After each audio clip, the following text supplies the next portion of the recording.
Selamat siang pemirsa, Buletin TNI Angkatan Darat kembali hadir ke hadapan Anda, edisi 2 November 2015. Bersama saya, Serdakot Fenigres dan rekan saya, Serdakot Putriwira. Selama 30 menit ke depan akan kami informasikan berita di segmen 1, dialog di segmen 2, dan feature serta serba-serbi di segmen 3. Pemirsa, saya awali berita di segmen 1. Kepala Staf Angkatan Darat Kasat Jenderal TNI Mulyono melantik Mayor Jenderal TNI Agus Surya Bakti sebagai Panglima Kodam 7 Wirabuana menggantikan Mayor Jenderal TNI Bakhtiar di Markas Besar Angkatan Darat Jakarta Rabu lalu. Berikut liputannya. Ruangan upacara. Mayor Jenderal TNI Agus Surya Bakti sebelumnya menjabat Deputi 1 Kepala Badan Nasional Penanggulangan Terorisme, sedangkan Mayor Jenderal TNI Bakhtiar mendapat tugas baru sebagai Wakil Komandan Kodiklat TNI Angkatan Darat. Kasat Jenderal TNI Mulyono mengatakan serah terima jabatan merupakan salah satu bagian dari upaya regenerasi kepemimpinan dan penyegaran dalam tubuh organisasi TNI Angkatan Darat yang dilandaskan pada kepentingan pembinaan personil dan pembinaan satuan.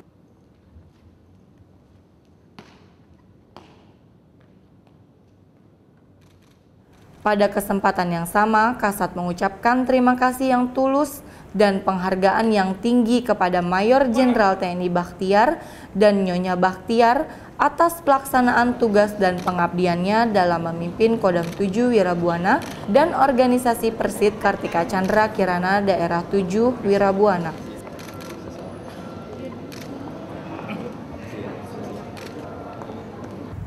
Kepala Staf Angkatan Darat Kasat Jenderal TNI Mulyono membuka kejuaraan lomba tembak Piala Kasat tahun 2015 di Divisi Infanteri 1 Kostrat Cilodong, Jawa Barat, Senin lalu. Berikut liputannya.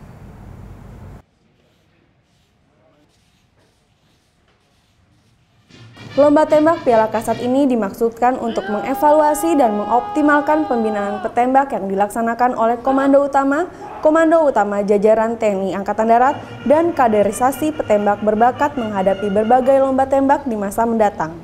Kasat Jenderal TNI Mulyono mengatakan, TNI Angkatan Darat sepatutnya bersyukur atas prestasi dan dominasi petembak-petembaknya yang selama ini berjaya dalam berbagai lomba tembak baik tingkat nasional maupun internasional, seperti lomba tembak Piala Panglima TNI, lomba tembak internasional AARM, BISAM, dan AASAM. Semua itu dapat tercapai berkat kerja keras semua pihak dalam melakukan pembinaan penembak prajurit. Menurut Kasat, bagi seorang prajurit sejati, menjadi jago tembak adalah dambaan karena dapat menjadi salah satu indikator tingkat profesionalisme prajurit. Untuk mencapai kualitas tersebut, melalui pembinaan yang terencana, teratur, terarah, dan berlanjut, akan diperoleh bibit-bibit atlet yang dapat meraih prestasi tinggi dalam berbagai event penting di masa mendatang.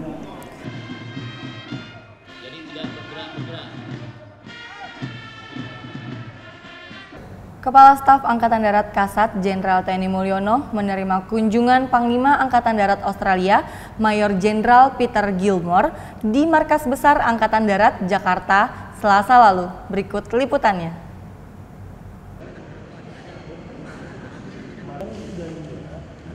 Kunjungan kehormatan Panglima Angkatan Darat Australia, Mayor Jenderal Peter Gilmore, dalam rangka meningkatkan hubungan kerjasama militer, khususnya Angkatan Darat kedua negara. Kepala Staf Angkatan Darat Jenderal TNI Mulyono pada kesempatan ini menyampaikan tugas pokok dan fungsi TNI Angkatan Darat sebagai bagian dari Tentara Nasional Indonesia dan mengharapkan kerjasama yang telah berlangsung selama ini dapat ditingkatkan di masa mendatang. Mayor Jenderal Peter Gilmore merupakan lulusan Royal Australian Infantry Corps tahun 1983 dan telah bertugas dalam berbagai macam posisi staf senior, termasuk sebagai Direktur Jenderal Future Land Warfare dan Direktur Jenderal Defense Public Air Force. 1, 2, 3. Sekali lagi 1, 2, 3. Peringatan Hari Sumpah Pemuda ke-87 berlangsung di Markas Besar Angkatan Darat, Jakarta, Rabu lalu. Berikut liputannya.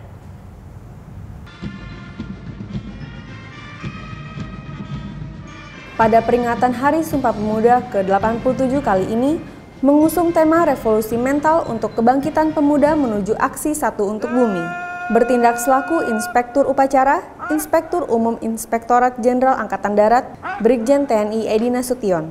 Menteri Pemuda dan Olahraga Imam Nahrawi dalam sambutan tertulis yang dibacakan Brigadir Jenderal TNI Edi Nasution mengatakan bahwa tema dalam peringatan Sumpah Pemuda ke-87 kali ini didasari atas keprihatinan yang mendalam terhadap dua hal.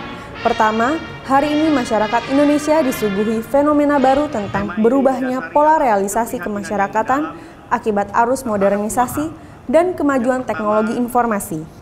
Kedua, fenomena pengelolaan sumber daya alam Indonesia yang belum sesuai dengan konsep pembangunan berkelanjutan atau Sustainability Development. Menurut Menteri Olahraga, melalui gerakan revolusi mental diharapkan lahir generasi muda Indonesia yang tangguh, berkarakter mandiri, dan rela berjuang untuk kepentingan bangsa dan negara. Setelah memperingati Hari Sumpah Pemuda, prajurit dan PNS Markas Besar Angkatan Darat menggelar sholat istisqa dalam rangka meminta keridhaan Allah untuk diturunkannya hujan. Sholat istisqa ini dipimpin oleh Imam Masjid Istiqlal Jakarta, Kiai Haji Ahmad Husni Ismail, yang diawali dengan melaksanakan sholat duha. Saksikan dialog di segmen 2, tetaplah bersama Buletin TNI Angkatan Darat.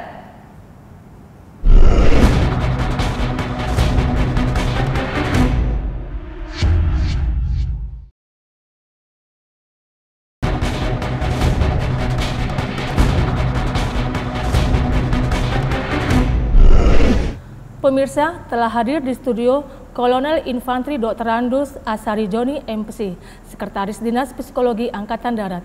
Kita akan bincang-bincang tentang peran psikologi dalam rangka mendukung tugas pokok TNI Angkatan Darat. Selamat siang Bapak. Selamat siang. Terima kasih Bapak telah hadir di studio kami. Yeah.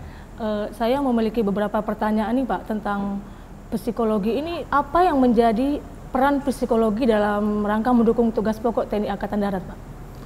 Dinas Psikologi Angkatan Darat memiliki peran sebagai staf khusus Kepala Staf Angkatan Darat dikaitkan dengan sumber daya manusia, antara lain memiliki peran sebagai menyiapkan calon-calon prajurit yang memiliki potensi dan karakter serta kepribadian yang sesuai dengan harapan Tentara Nasional Indonesia Angkatan Darat.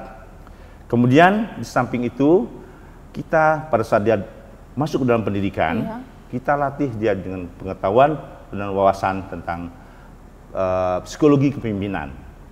Itu kita berikan pada saat mereka sudah masuk jadi tentara. Kemudian selanjutnya, setelah dia bertugas, kita tempatkan dia sesuai dengan kecabangannya. Nah, untuk kop kecabangan ini, kita melihat dari full talent yang kita lihat, ya, artinya kita kumpulkan dari minat dia, kemudian bakat dia, serta fit atau tidak dia, enjoy tidak dia dengan bidang tugas tersebut, sehingga dia akan mendapatkan kop kecabangan yang sesuai dengan potensi yang dia miliki. Kemudian setelah itu, peranan Dinas Psikologi Angkatan Darat juga memantau sampai sejauh mana seseorang prajurit ditempatkan dalam satu satuan, di mana suatu saat dia akan tugas operasi. Kita lihat bagaimana fit atau tidak dia melaksanakan tugas operasi tersebut. Tentunya kita juga melihat climate dari organisasi di mana dia ditempatkan. Artinya di sini seorang prajurit dia punya potensi bagus mungkin, tapi pada saat dia ditempatkan dia merasa tidak fit dengan lingkungannya. Itulah mungkin dia ada timbul permasalahan. Kita ukur siap nggak dia pada saat itu tugas operasi. Nah, disitulah peranan Dinas Psikologi Angkatan Darat mendatangi satuan-satuan yang akan berangkat tugas operasi, memantau dan melihat situasi climate organisasinya, bagaimana mereka melaksanakan tugas, dan kita akan ukur kinerjanya nanti. Namun setelah itu juga, setelah dia berangkat tugas operasi, ya istilah deployment, Dinas Psikologi Angkatan Darat khususnya untuk luar negeri juga mengirimkan personil. Kita para perwira kita kirimkan untuk mendampingi batalion-batalion yang bertugas antara lain di Darfur, di Kongo, Libanon, Mali, Sudan dan sebagainya. Nah, disitulah peranan kita untuk memantau dan menjadi psikolog yang berperan untuk solve the problem, permasalahan yang dihadapi oleh para prajurit. Setelah itu, peranan kita selanjutnya untuk pengembangan karir. Ya, memang ada orang nggak tahu siapa dirinya, who am I? Dia tidak tahu siapa diri saya ini. Saya ingin jadi seorang bintara, saya ingin setelah dia prajurit ingin jadi seorang bintara, saya ingin jadi seorang perwira setelah dia bintara. Nah, disitulah proses konseling. Ada nggak potensi dia menjadi seorang perwira? Ada nggak potensi dia menjadi seorang bintara? Demikian. Dari situlah konsultasi dilaksanakan. Nah, setelah menjadi pejabat-pejabat tertentu, di sini ada kita laksanakan suatu assessment center atau uji kompetensi berdasarkan jabatan-jabatan yang mereka miliki. Antara lain, seorang komandan batalion kita akan uji kompetensinya sampai sejauh mana dia punya potensi dan kompetensi sebagai seorang komandan batalion. Demikian juga komandan grup, komandan korem, komandan kodim dan sebagainya. Kita uji kompetensinya berdasarkan tuntutan jabatan. Jadi kita uji kompetensi berdasarkan tuntutan jabatan atau dikatakan sebagai tailor made ya di situ, sehingga kita tahu pantas atau siap nggak dia melaksanakan tugas pada saat ditempatkan suatu jabatan tertentu. Demikian. Terima kasih. Berarti sangat menentukan sekali. Ya, kita selalu mengikuti mulai dia lahir, apakah dia di Tamtama atau Taruna, kita ikuti terus bagaimana perkembangan kepribadiannya. Demikian. Inilah kelebihan yang dimiliki oleh Dinas Psikologi Angkatan Darat atau Tentara Nasional Indonesia Angkatan Darat. Karena kita selalu memantau secara ketat, tidak seperti di negara-negara maju lainnya. Mereka hanya tes pada saat awal, selanjutnya tanggung jawab komandan satuannya. Kalau kita di sini, peranan kita ikut terus, demikian. Jadi di dalam tes psikologi itu berarti banyak aspek yang harus dites ya Pak, itu aspek-aspek apa aja itu Pak? Oh iya, untuk psikologi yang kita ukur biasanya kecerdasan ya. Yang kedua, stabilitas emosi ya. Kalau kecerdasan udah tahu kan manfaatnya ya, menangkap, memahami, menganalisis permasalahan. Tapi kalau stabilitas emosi, bagaimana dia mengendalikan gejolak-gejolak perasaannya pada saat dia menghadapi satu persoalan, suatu masalah, terutama dalam menghadapi tekanan-tekanan. Tentara itu penuh dan tekanan hidupnya, demikian. Itu yang kedua, stabilitas emosi. Kemudian sikap kerja. Nah, tentara kan dituntut sikap kerja harus rapih, korek, tidak boleh sembrono, ya. Nah, sikap kerja itu kita ukur. Ternyata bagaimana sikap kerjanya? Ceroboh, nah berarti nggak memenuhi syarat, ya. Atau dia sangat hati-hati, nah itu ya bagus ya, misalnya. Kemudian selanjutnya kontak sosial. Bagaimana dia beradaptasi dengan lingkungan baru.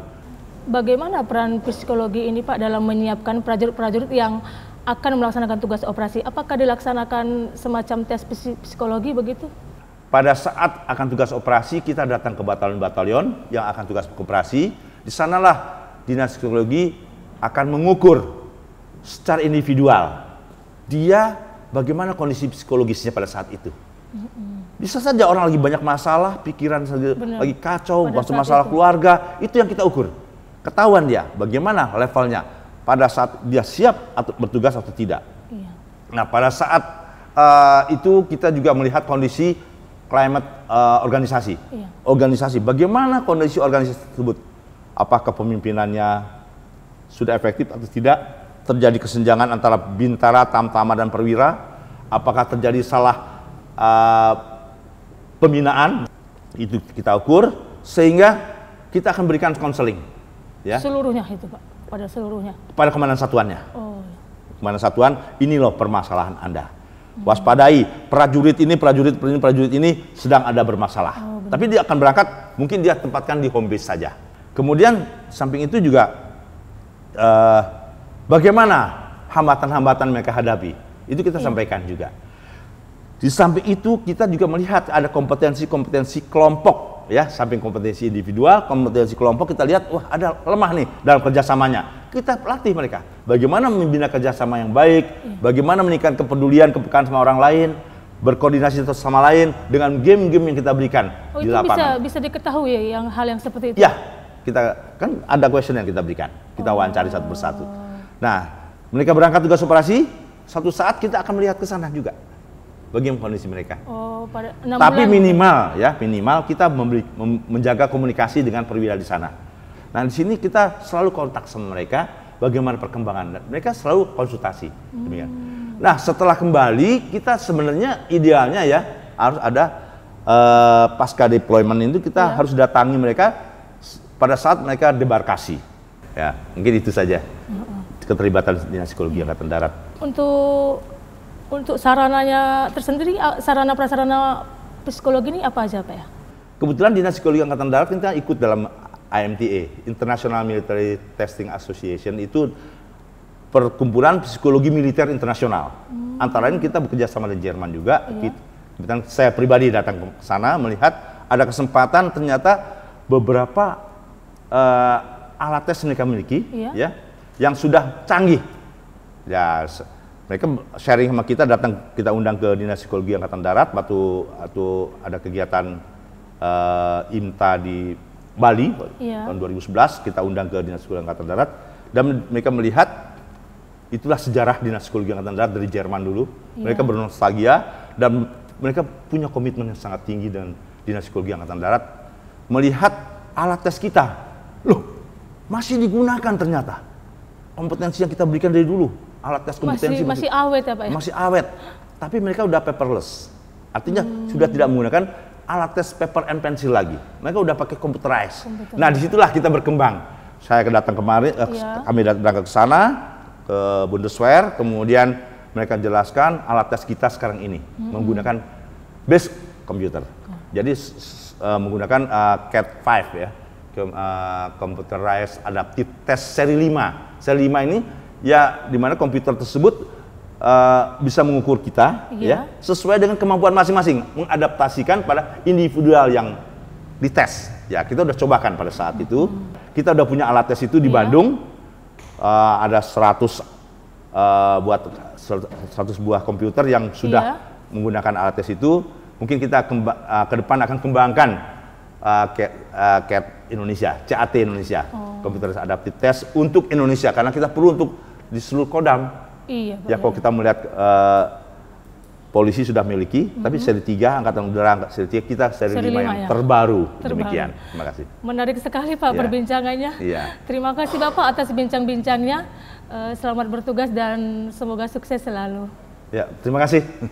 Pemirsa, pembangunan karakter menentukan kinerja seorang prajurit di masa yang akan datang. Semoga ke depan Dinas Psikologi Angkatan Darat lebih berperan dalam memilih calon prajurit yang cerdas, berkarakter dan berkepribadian. Sekian dialog kali ini, saksikan feature dan serba-serbi di segmen 3, tetaplah di Buletin TNI Angkatan Darat.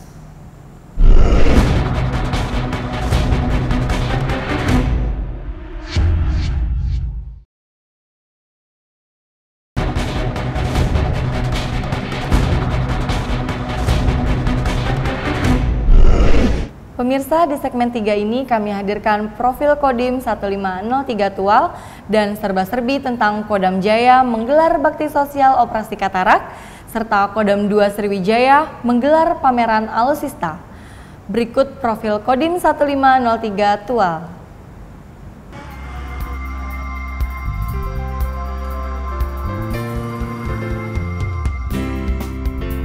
Tidak mau kalah dengan rekan-rekannya satuan teritorial tersebar di seluruh penjuru tanah air, Kodim 1503 Tual, Korem 151 Binaya, Kodam 16 Patimura yang berada di tanah Maluku ini juga turut menampilkan peran aktifnya di dalam menyukseskan program yang telah dicanangkan oleh Markas Besar Angkatan Darat untuk mendukung pemerintah Republik Indonesia mewujudkan swasembada pangan dalam rangka menciptakan ketahanan pangan.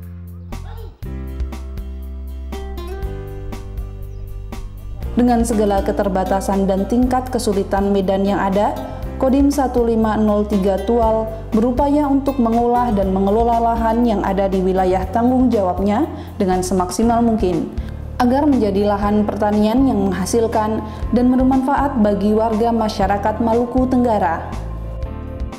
Para prajurit Kodim tidak kenal lelah bekerja, bersama-sama bahu-membahu dengan warga masyarakat yang ternyata memang sangat senang dengan adanya aktivitas di bidang pertanian itu dan sangat berharap akan hasilnya meningkat.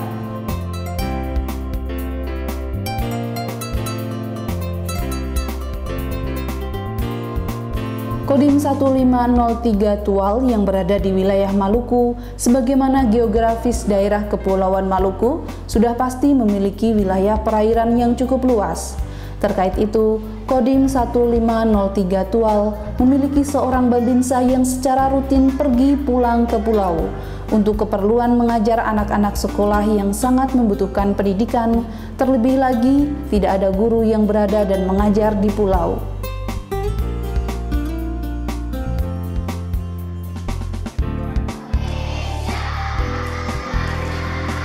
Kegiatan ekstra yang dilakukan babinsa menjadi guru pengajar ini sungguh sangat dirasakan manfaatnya bagi warga masyarakat, khususnya bagi mereka yang memiliki anak yang sangat menginginkan anaknya sekolah. Inilah dinamika dan suka duka para prajurit TNI Angkatan Darat yang bertugas di jajaran Kodim 1503 Tual.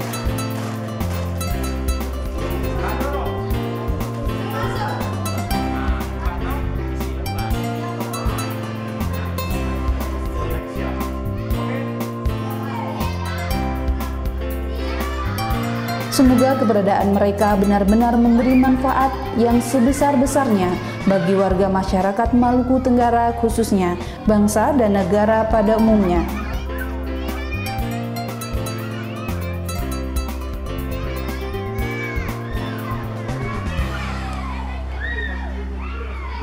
Kodam Jaya menggelar bakti sosial operasi katarak bagi warga daerah khusus Ibu Kota Jakarta yang kurang mampu di Rumah Sakit Rituan Mureksa, Jakarta, Sabtu lalu.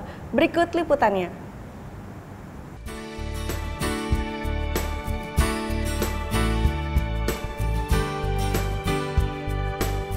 Serbuan Teritorial Kodam Jaya, Jayakarta memberi pelayanan kesehatan gratis bagi masyarakat dilakukan semata-mata untuk membantu masyarakat ibu kota yang kurang mampu.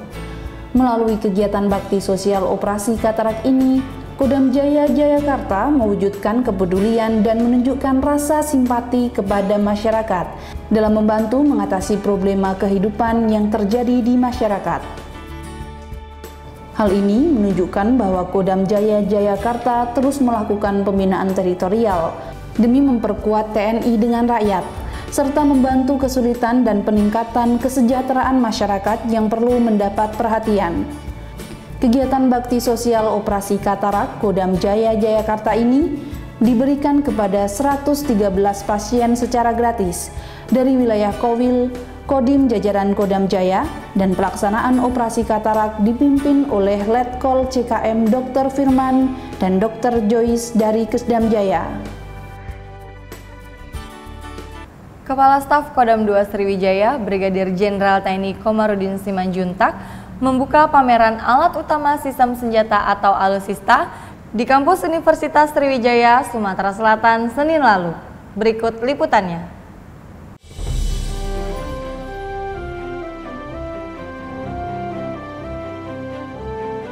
Pameran alutsista ini bertujuan mengenalkan kepada masyarakat tentang alutsista TNI Angkatan Darat, khususnya yang berada di Kodam 2 Sriwijaya. Kegiatan pameran ini dimaksudkan untuk menunjukkan kesiapan Kodam 2 Sriwijaya dalam mengemban tugas, baik operasi militer perang maupun operasi militer selain perang. Kepala Staf Kodam 2 Sriwijaya, Brigadir Jenderal TNI Komarudin Simanjuntak mengatakan bahwa TNI Angkatan Darat menyadari sepenuhnya alutsista yang dimiliki TNI Angkatan Darat dibeli dari uang rakyat. Untuk itulah TNI Angkatan Darat berkomitmen mempertanggungjawabkan hal tersebut dengan mengawaki dan merawat alutsista secara baik dan profesional. Melalui kegiatan pameran alutsista ini, diharapkan kedekatan dan kebersamaan TNI dengan rakyat akan semakin solid. Masyarakat dapat melihat dari dekat dan berkesempatan menaiki alutsista yang dipamerkan. Pada pameran alutsista ini, berbagai unit peralatan tempur digelar. Pemirsa, demikian Buletin TNI Angkatan Darat edisi 2 November 2015. Semoga informasi yang disampaikan dapat menambah pengetahuan dan meningkatkan rasa cinta kita kepada Negara Kesatuan Republik Indonesia. Saya Serdakot Fenigres dan rekan saya Serdakot Putriwira pamit dari hadapan Anda, sampai jumpa Senin depan. Salam.